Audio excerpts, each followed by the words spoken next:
Well, good morning, everybody. Friday now, and we have on the phone line Dr. Alex Apostle from the Shelton School District. Morning, Alex. Good morning. How are you? I'm doing pretty well. You know, I was listening in on that school board meeting this week, and, well, you made quite the announcement. Yes, I did. And it was a difficult decision and a difficult announcement to make because I love my work. I love where I am. I love the people in Shelton and the staff that I work with. And, you know, we're doing some good things because we've got good people, and it's hard to make the decision to leave it. But like most things, everything comes to an end at a certain point. I was listening, and we played some of the audio on the show, kind of as you going through your checklist of accomplishments in the last 5.5 and what will be 6 years at the end of your time, and some pretty impressive metrics there. You had a lot of levies passed, that big bond that was passed, all sorts of new construction all across the district. And you made mention, too, about keeping the staff accountable for their professionalism and their desires to educate the youth.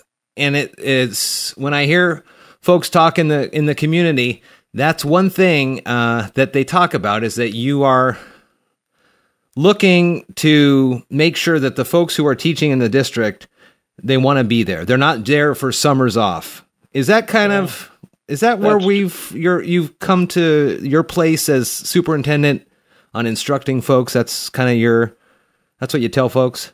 Well, I will say this, Jeff, that we're in the business of doing the very best for young people, and we have to have great people in the classroom as principals, assistant principals, people at the district office. To be quite honest, we hold people accountable. And I take great pride in that, not only in the time that I've been here in Shelton, but throughout my career as a principal, assistant superintendent, and superintendent in other places.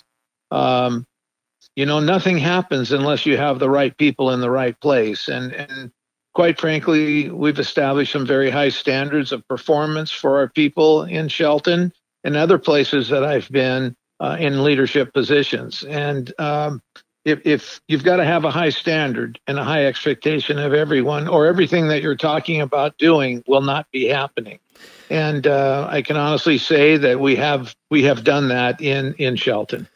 This retirement comes at the end of the school year, so we have many, many months until we get to that point, and we'll talk more about this. I'd like to even take a longer time, perhaps, and have a good conversation with you on the air. But some of the other things that are more important to the current COVID crisis that we're facing, in the meeting, you talked with the upcoming meeting that will be later today with the other superintendents throughout the district in Mason County, the other districts here, as we're looking at a reopening plan. And you and I have been going back and forth on this, whether or not it's getting closer and closer. And sounds to me like from the superintendent of public instruction down, these conversations are being had.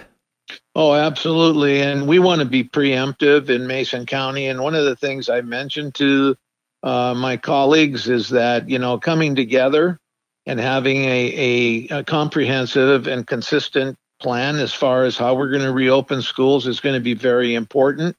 And they were pretty excited about getting together and coming up with a plan. We don't want to spend a great deal of time developing the plan because we know what it's going to take to reopen schools. We've been through quite a bit. And in our meeting later today, what we want to do is put the plan together. And we're all thinking we're going to start off with our younger kids, just like they are in some of the districts around the state of Washington and around the country. I know parents are going through a tremendous challenge with their younger children, and we want to try to alleviate that within reason, within what's happening in relation to the COVID-19 situation. The health and safety of our staff and our kids and families is still going to continue to be of paramount, of paramount importance. So any plan we put together will take into consideration the COVID-19 parameters. So, but we're going to move forward, and if COVID continues to improve in Mason County, we expect to have a plan ready to go very, very soon, as far as bringing our younger children into our schools. Now, when it comes to this, the overall instruction in the Shelton School District, some of the reports out at the board meeting this week were that Superintendent of Public Instruction, while may not have singled you out specifically, your model of one vehicle of education, one platform across the district appears to be a working model. In my neighborhood here, we have, many kids, let's say 6 families in our neighborhood. And within those 6 families, there are 3 or 4 different educational plans. Yeah. And that's within one neighborhood. So these parents, like you said, have across the other districts are making some had to make some big choices on how their students are going to get the education. And it seems to me, like hearing those report outs from the different board members at the meeting, that your model sticking with K-12, or at least one singular mode, is the way to go. Yes, and that's what Superintendent Reichdahl indicated, that some places within the state and across the country have maybe, multiple instructional platforms along with individual teacher approaches to the instructional program, which has become very challenging for parents and families and for students. K-12 is not perfect, and we're continuing to work on improving things in terms of providing additional training for staff and for families and for kids. It's not perfect by any means, but right now that's our focus. And I can't even imagine if we had 2 or 3 different platforms, what the situation would be like. So we're trying to improve K-12, and I'm not saying that, everybody is happy, because they're not, obviously. Sure. But we're working hard to make things better. And I think as we bring our kids back to school, and we'll still offer online learning for those that want it, but I think once we start bringing kids back to school and in kind of a hybrid model, basically, I think people will have different options and feel better about our approach. The other thing, too, was the enrollment numbers for the district. And I know over the years when you and the team are there planning and planning out the next year and budgeting and things like that, you have consistently had a conservative count on the number of kids, but it seems as though those numbers, you're moving well past those. Well, I'm very happy to report that we're almost 100 students above projection. And again, Superintendent Reichdahl and every educator in Washington State knows, and across the country, that school districts are not hitting their projected enrollment. So I feel very fortunate the way we have projected the enrollment. We're 100 above our projection, which helps. And it helps in terms of everything that's going on in our district right now. If we can maintain our enrollment, that gives us a fighting chance to deal with some of the people that we've laid off. We can bring back accordingly. And so I'm very happy about that. I'm also very happy the way we deal with our budget. We had a perfect audit from the state auditor during when that was presented during the last board meeting. So we have some good things going on, and I'm hoping that things will get even better as the year progresses.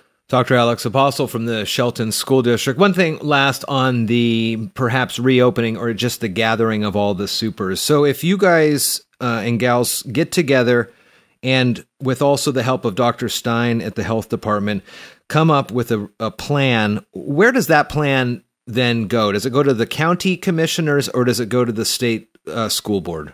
Well, that's a very good question, Jeff. And I will tell you that in our planning in Shelton, I've been working very closely with the union, and any plan that we discuss I'm going to be going out to the schools individually with the union leadership to talk about the plans that we're thinking about and to get input from every single staff at every one of our schools.